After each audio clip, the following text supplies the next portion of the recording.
Your home is built upon your brother's health, upon his happiness, his sinlessness, and everything his father promised him. No secret promise you have made instead has shaken the foundation of his home. The winds will blow upon it, and the rain will beat against it, but with no effect. The world will wash away, and yet this house will stand forever, for its strength lies not within itself alone. It is an ark of safety, resting on God's promise that his Son is safe forever in himself. What gap could interpose itself between the safety of this shelter and its source?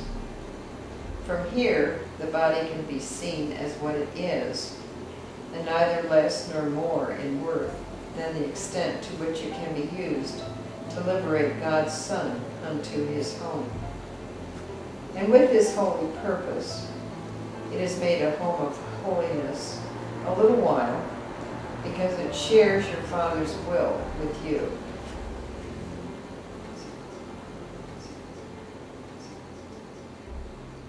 That's a perfect paragraph to explain the Course's perspective on the body, in that, hey, once you serve this purpose, it's cool being a body. It's a cool place to be. It's okay. This is not something you have to deny or hate or attack or deprive, because the body's not the problem. It's your mind's purpose that's the problem. So you start serving this, and it says, from here the body can be seen as what it is, and neither less nor more in worth in the extent to which it can be used to liberate God's Son unto his home. And with this holy purpose is it made a home of holiness. Now it's serving a holy purpose. It's going to be a happy dream. There's no fighting against it. There's no attacking it. There's, you're here to liberate God's Son. And where is it, Jan? Is it in the teacher's manual where he's saying, one of the reasons is, not all your brothers are ready to listen in silence. They can't hear God's voice in silence. They need your body to see and speak through. They need you to speak words to them, because they're not used to hearing the inner voice, and they need you. And so don't be upset you're still in a body, because as long as you're there, you're going to be used if that's your purpose. So you don't have to be upset about it, right? Right. Here's a nice line from the workbook in the What is the Body section. It says, the Son of God extends his hand to reach his brother and to help him walk along the road with him. Now is the body holy. It's like when we give it, the same thing as he's saying here, when we give it the purpose of helping our brother, our body is holy. And so that's the whole principle of neutrality. It's neutral. It's the purpose that is determining whether your body is used for healing or for attack. Okay. Oh, we got another chapter. Oh, whoa. Whoa. The Awakening. Oh, this will work. Chapter 29. They told us this was coming. Okay, now should we start this next, or should we? No. Okay, wait till we vote no. Right. Okay, I vote no. I got a little review. A little review. Yeah. A little review of this section? Yeah, vote. Yeah. Okay, and okay, get a question and we can review. Could you do the alternate to Dreams of Fear? I don't remember having your input on that. The alternate to Dreams of Fear. 600. I don't remember. The point is, in that section, is that you either share someone's dream that they're a body in whatever they're doing, because we got these little dreams, we got these little dramas going. You either agree with the dramas, or you have this alternative where you're not going to agree with your brother's dreams and who he thinks he is. You're going to keep remembering what Jesus is telling us we really are. So that's the alternative. We either are going to be sharing dreams, or we're going to share the truth. Right? We're either going to share dreams of we're bodies and you're a body and this happened and that happened, and we're going to talk about it and we're going to obsess about it, we're going to be upset about it, and we're going to cry with each other about it, or we're going to share the truth that we're learning in order to learn it and also to reinforce it in our brother. So that would be a healing share. The other one would be, they're called evil dreams only because, did you notice evil is live spelled backwards? A life. So it's the opposite of life. It's the perception that we're alive in a body, but really we're not, because it's not our real identity. So evil dreams are just dreams that seem to imply this is really life, when it really isn't. Okay, was that a review?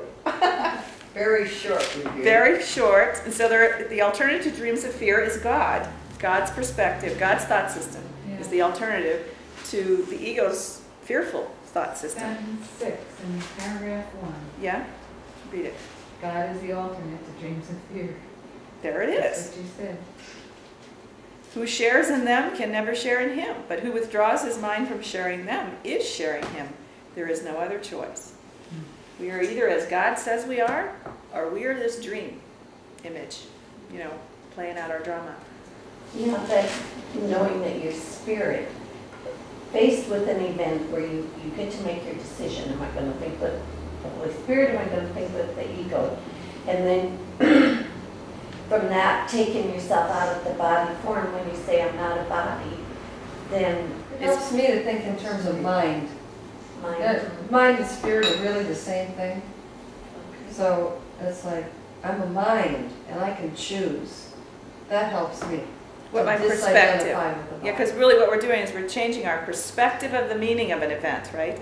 Well, one perspective says I'm a spiritual being in this moment, and the other one says I'm just this body, and what happened is just what happened. So the choice for miracles is to say, with the help of the Holy Spirit, because we can't really take ourselves out by ourselves. I want a perspective, a different perspective of this moment and what happened that reflects our spiritual identity.